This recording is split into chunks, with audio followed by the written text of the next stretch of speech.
आप देखेंगे 3 किस्म की रोड मार्किंग्स हैं। सबसे पहले आप देख लें लंबी लाइन छोटे फासले के साथ। इनका क्या मतलब होता है? असल में इनका मतलब ये है कि अगर आपको इन पे ओवरटेक करना है, लाइन को क्रॉस करते हुए ओवरटेक करना है तो आप कर सकते हैं। ओवरटेक हम कब करते हैं? जब हमारे आगे वाली गाड़ी या तो स्लो हो या गाड़ी ख़राब हो गई है। अब जाहिर सी बात है आप उसके पीछे खड़े तो नहीं रहेंगे। अगर आपको ओवरटेक करना होगा, आप सामने वाली लेन देखेंगे, अगर कोई ट्रैफिक नहीं आ रही होगी आप अपनी इस लेन से निकलेंगे, स्पीड अप करते हुए उस गाड़ी के आगे आ जाएंगे। इस किस्म के तरीके को हम ओवरटेकिंग कहते हैं।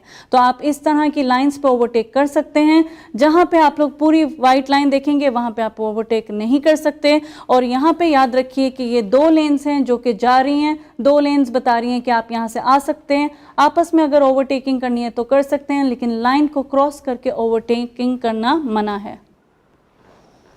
इस तरह की पिक्चर में अगर आप देखेंगे व्हाइट कलर की जो सॉलिड लाइन है, हमेशा याद रखिए जब भी रुकना है लाइन से पहले रुकना है। लाइन के ऊपर रुके या लाइन के आगे रुके, दोनों केसेस में फेल हो जाएंगे। तो जब भी आपको रुकना होगा लाइन से पहले रुकेंगे।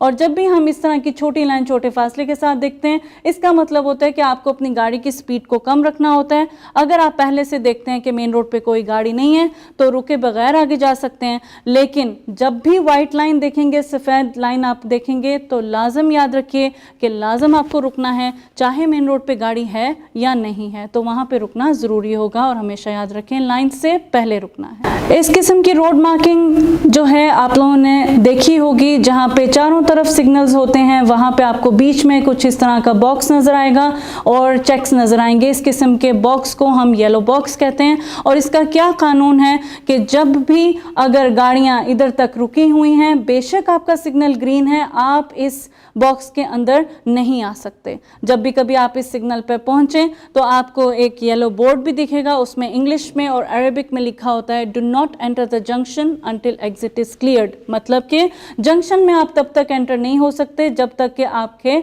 जो आगे का एग्जिट है वो क्लियर नहीं हो जाता। तो मिसाल के तौर पे अगर आप सीधा जाना चाहते हैं, अगर आप वहाँ से आ रहे हैं, सिग्नल भी आपका ग्रीन है, अगर आप सीधा जाना चाहते हैं पर आपने क्या देखा कि अभी तक रश यहाँ पे जमा हुआ है, ठीक है, तो इस केस में आप क्या करेंगे? आप पीछे ही वेट करेंगे जब तक कि आपके आगे का एरिया क्लियर नहीं हो जाता। अगर आपका एरिया क्लियर है तो बेशक सिग्नल ग्रीन है, आप आ सकते हैं। इस तरह का कानून को क्यों फॉलो करना है कि मिसाल के तौर पे ये सिग्नल रेड हो जाता है और ये सिग्नल ग्रीन हो जाता है, क्या ये गाड़ियाँ यहाँ से गुजर सकेंगी? नहीं गुजर सकेंगी ना। इस वजह से आपको जो है इस रूल को फॉलो करना है। जो भी इस रूल को फॉलो नहीं करता 50 दिनार का यहाँ पे भी जुर्माना होगा। अब मैं आपसे बात करूँगी, आपको बताऊँगी कुछ कानून के बारे में। कुछ कानून के तहत यहाँ पे ऐसे कुछ फ़ाइन जो हैं, जो जिनको हम मुखालफे कहते हैं, इस तरह के मुखालफे दिए गए हैं। अगर आप उस कानून को फॉलो नहीं करते या उनकी खिलाफ वर्जी करेंगे तो आपको इस जुर्माने को भरना पड़ेगा। तो हम बात करते हैं 20 दिनार से 100 दिनार के जुर्माने के बारे में। अगर आप 1 हफ्ते में पे करेंगे तो आपको उसका आधा पे करना होगा, 1 हफ्ते में नहीं पे किया तो आपको उसका पूरा पे करना पड़ेगा। जिस तरह से हम बात करते हैं कि आर्टिकल 45 के तहत अगर आप लोग को ट्रैफिक इस तरह से तंग करेंगे या फिर पीछे लोगों को बिठाया होगा गाड़ी में इस तरह से, यानी कि अगर आप पिकअप वगैरह और पीछे बिठाया होगा या फिर गाड़ी आपकी एक लाइट चल रही है, एक लाइट नहीं चल रही, तो ये जो सब हैं ये 45 आर्टिकल के तहत 20 दिनार से 100 दिनार के मुखालफे में जमा हो जाएगा। इसी तरीके से आप अगर देखें कि कुछ गाड़ियां या कुछ ड्राइवर्स जो हैं अपनी गाड़ियों के लाइट्स को तेज़ करवाते हैं, उनमें फ्लैश लाइट्स लगवाते हैं, तो ये भी मना है। और अगर आप एम्बुलेंस वगैरह को जगह नहीं देते या अपनी लेन में नहीं रहते, जैसे कि ये 2 वे रोड है और अगर आप इस लेन से जा रहे हैं तो इस किस्म की जगह पे भी आपको इतना मुखालफा हो सकता है।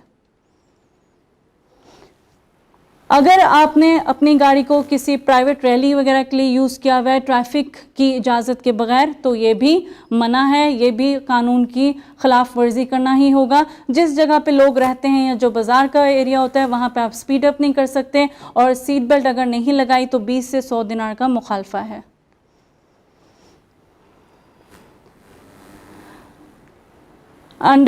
अंडर आर्टिकल 45 के तहत हम बात करेंगे मोटरसाइकिलिस्ट ने अगर हेलमेट नहीं पहना या उसके साथ जो बैठा हुआ है उसने हेलमेट नहीं पहना, दोनों केसेस में उनको भी फ़ाइन होगा। अगर बच्चों को आगे बिठाया है, 10 साल और 10 साल तक के कम बच्चे आगे नहीं बैठ सकते, उनके लिए स्पेशल चाइल्ड सीट्स होती हैं, उसी को पीछे रखेंगे और बच्चों को पीछे ही बिठाएंगे। और अगर आपने ऐसी जगह पे पार्क किया जहाँ पे आप नहीं पार्क करना चाहिए, खुदा न खास्ता ये पार्किंग माजूर के लिए, और हम वहाँ पे अगर पार्क कर जाते हैं तो यहाँ पे भी हमें 20 से 100 दिनार का मुखालफा हो सकता है। हम बात करेंगे आर्टिकल 47 की, जिसके तहत हमें बताया गया है कि जेल है 6 माह की और फाइन होगा 50 से 500 दिनार का। इसमें अगर आप अपनी गाड़ी किसी और काम के लिए यूज़ करते हैं, इस्तेमाल करते हैं, या आपके पास लाइसेंस नहीं है या आपका लाइसेंस एक्सपायर हो चुका है और आपने उसको नहीं रिन्यू करवाया है, या फिर आप ऐसी गाड़ी को इस्तेमाल कर रहे हैं जो रजिस्टर्ड नहीं है या जिसकी रजिस्ट्रेशन एक्सपायर हो गई हुई है, तो इन तीनों किस्म के जुर्माने में आपको, जो मैंने आपको फ़ाइन बताया है अंडर आर्टिकल 47, वो आपको जुर्माना भरना पड़ेगा। जानबूझ के अगर आप रोड को ब्लॉक करते हैं, गाड़ी चलाते हुए मोबाइल फ़ोन यूज़ करते हैं या किसी ऐसे बंदे को गाड़ी देते हैं जिसके पास लाइसेंस नहीं है, तो भी आपको 47 के तहत ही ये मुखालफा भरना पड़ेगा।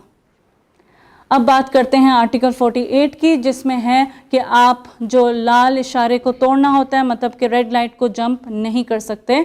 अगर जंप किया, अगर आपने रेड लाइट के कवानीन को तोड़ा, तो फिर जेल है 6 माह की और फाइन है 50 से 500 दिनार का।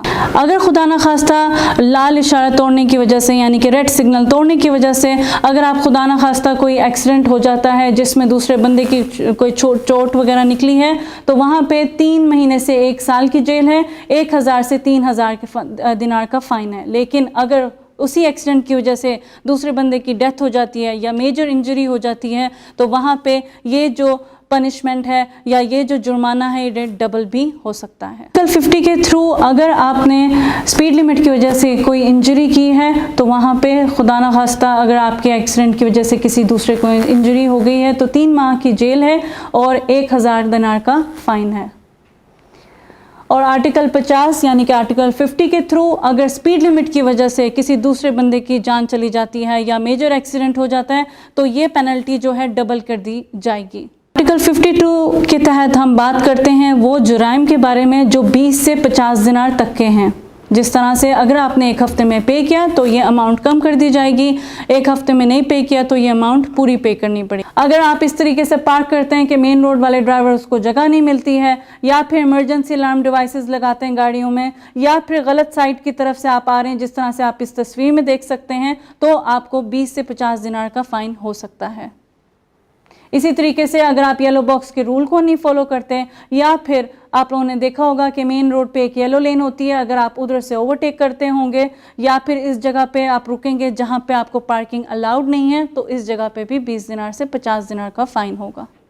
आज के इस लेक्चर के बाद आप लोगों को ज़ाहिर है अपनी ड्राइविंग सीखनी है, और ड्राइविंग के लिए आपको जो है 22 घंटे लगाना ज़रूरी है। अगर तो आप नए स्टूडेंट हैं तो 22 घंटे लगाना ज़रूरी है, और अगर आप स्टूडेंट हैं जिनके पास कोई भी दूसरी कंट्री का एक्सपायर्ड लाइसेंस है, तो वहाँ पे 6 घंटे लगाने आपको ज़रूरी होंगे। दिन में टीचर के साथ आप 1 घंटा या 2 घंटे लगा सकते हैं, इससे ज़्यादा घंटे आप नहीं लगा सकते।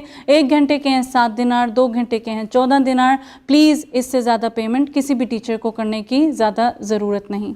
पहले दिन जब आपको बुक मिलती है, आपने देखा है कि स्क्रीन पे अगर आप ऊपर देखें, आपको अपनी सारी डिटेल्स जो हैं फिल करनी होगी। अपना नाम, लर्नर्स परमिट नंबर जो कि आपका CPR नंबर है, मोबाइल नंबर, और साइन करना होगा। बिल्कुल इसी तरीके से जब आप अपनी क्लासेस ख़त्म कर लेते हैं और टीचर के पास जाते हैं, तो टीचर जो है सारी डिटेल्स अपने यहाँ पे लिखेंगे। सही है? प्लीज़ मेक श्योर करें, आपको एक चीज़ का ख्याल रखना होगा कि टीचर जब अपने डिटेल्स यहाँ पे लिखता है तो उसे स्टैम्प भी करना ज़रूरी है। जैसा मैंने आपको पहले बताया कि प्लीज़ किसी भी टीचर को एडवांस पेमेंट करने की ज़रूरत नहीं है। आपका अगर 1 घंटे के 7 दिनार हैं, 2 घंटे के 14 दिनार हैं, उससे ज़्यादा पेमेंट किसी भी टीचर को एक साथ इकट्ठी करने की ज़रूरत नहीं है। ट्रेनिंग के दौरान अगर आपको टीचर की समझ नहीं आती, टीचर के ज़ुबान की यानी कि लैंग्वेज की समझ नहीं आती, या टीचर कहीं सफ़र कर रहा है या बीमार है, किसी भी सिचुएशन की वजह से अगर आप टीचर तब्दील करना चाहते हैं तो आपको इसके लिए ऑफिस 1 में आना होगा। जो ट्रेनिंग स्कूल में ऑफिस नंबर 1 है वहाँ पे आप आएंगे। आने से पहले नए टीचर का कोड नंबर लेके आएंगे और हम आपकी बुक पे स्टैम्प कर देते हैं। उसके बाद आप अपने दूसरे टीचर के पास जा सकते हैं।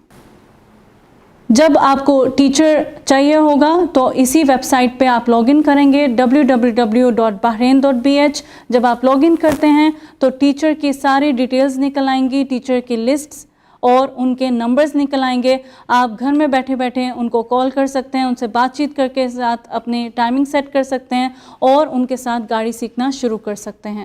जब आपके पूरे 22 घंटे कंप्लीट हो जाएं तो आपने इसी वेबसाइट के थ्रू अपनी टेस्ट डेट बुक करनी होगी। टेस्ट डेट के 16 दिनार हैं जो आपको ऑनलाइन पेमेंट करने होंगे और आप इसी वेबसाइट के थ्रू उसको जो है पे करेंगे। एग्ज़ाम वाले दिन याद रखिए कि अपने एग्ज़ाम टाइमिंग से आधा घंटे पहले आपको टेस्ट बिल्डिंग में आना ज़रूरी है। और जो 4 चीज़ें, जो 4 डॉक्यूमेंट्स आपको अपने साथ लेके आने हैं वो आपकी बुक होगी, ट्रेनिंग वाली बुक साथ लेके आनी है, आपका लर्नर्स कार्ड हो गया, आपका एप्लीकेशन फॉर्म हो गया और चौथी चीज़ है आपकी रिसीट। ये 4 चीज़ें आपको लेके आनी होंगी। रिसीट आपके एग्ज़ाम वाली जो आपको ऑनलाइन मिलेगी, आपको ये चारों चीज़ें अपने साथ लेके आनी होंगी। और जो लोग चश्मा यूज़ करते हैं वो चश्मा ज़रूर पहनिएगा एग्ज़ाम वाले दिन। ऐसा नहीं है कि जो चश्मा यूज़ करते हैं वो एग्ज़ाम वाले दिन अगर चश्मे के बगैर आ जाते हैं तो उनका टेस्ट कैंसिल हो सकता है। जो लोग लेंसेज लगाना चाहें वो लेंसेज भी लगा सकते हैं। आई होप कि आपको ये लेक्चर ने काफ़ी फ़ायदा दिया होगा। I wish you all the very best. Thank you for attending the lecture. Thank you.